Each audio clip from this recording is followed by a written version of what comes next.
Assalamualaikum warahmatullahi wabarakatuh. Alhamdulillah wassalatu wassalamu ala sayyidina Rasulillah wa ala alihi wa man walah. Masih dalam episode tanya jawab permasalahan puasa. Di sini ada pertanyaan dari saudara Marki dan Anel.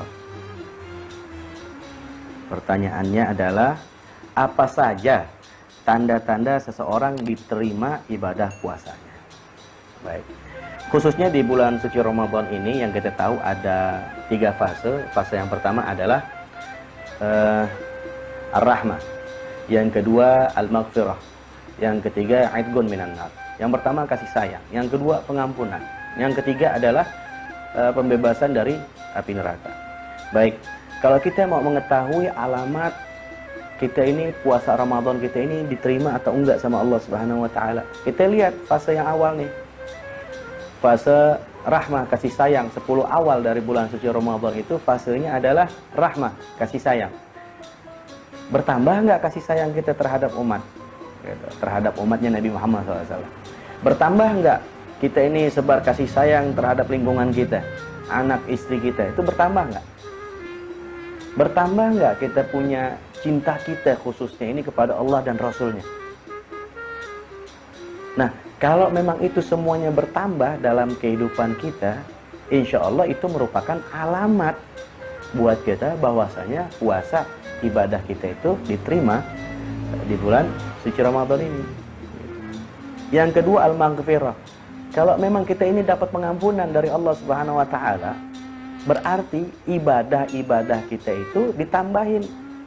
Jangan yang namanya puasa kita ini selalu kita jadikan alasan untuk banyak tidur misalnya. Untuk dijadikan kita alasan nggak bekerja, nggak beraktivitas dan lain sebagainya. Karena dibilang lemas atau dibilang nggak ada tenaga dan lain sebagainya. Nah, itu merupakan alasan-alasan. Contoh misalnya ngojek. Ya kan, ngojek, dia naik motor panas-panas tiap hari pulang pergi apa segala macam, dan terus terang saya pribadi pernah coba untuk lakukan seperti itu gitu. Dalam keadaan berpuasa terus kita mangkal buat ngojek, dan ternyata memang tenggorokan tuh kering banget. Tapi kita harus bisa mengelabui ini urusan dunia, jangan kita kelabui urusan akhirat melulu. Contoh, kalau misalnya kita sanggup untuk ngojek misalnya gini, ini yang dibahas ojek mulu atau kerja yang lainnya dah gitu. Misalnya nggak sampai terik matahari sehingga tenggorokannya bisa kering karena haus. Nah, dia bikin pagi-pagi atau dia usahanya sore-sore atau pas setelah berbuka puasa. Kan semuanya kan ada istilahnya nih, ada caranya, ada solusinya. Tinggal bagaimana aja kitanya yang mau. Nah, dalam fase maghfirah ini, pengampunan ini, bertambah nggak ilmu kita? Bertambah nggak ghirah, keinginan kita untuk hadir majlis taklim? Bertambah nggak keinginan kita ini untuk selalu menambah ibadah-ibadah kita? Bertambah nggak kita mau perhatikan bacaan salat kita? Kalau itu semuanya nggak bertambah dan masih sama aja kayak tahun-tahun berikutnya, berarti nggak ada alamat buat kita ini kita diampuni dosa-dosa kita, na'udzubillah. Nah, kesemuanya itu kita harus tingkatin, dan itu merupakan alamat bahwasanya puasa kita ini diterima oleh Allah Subhanahu wa taala. Yang ketiga, aidgun minan nar, pembebasan dari api neraka, dan itu nggak gampang. Kita harus berkorban, kita ini harus berjuang untuk mendapatkan titel kita ini bebas dari api neraka. Gitu.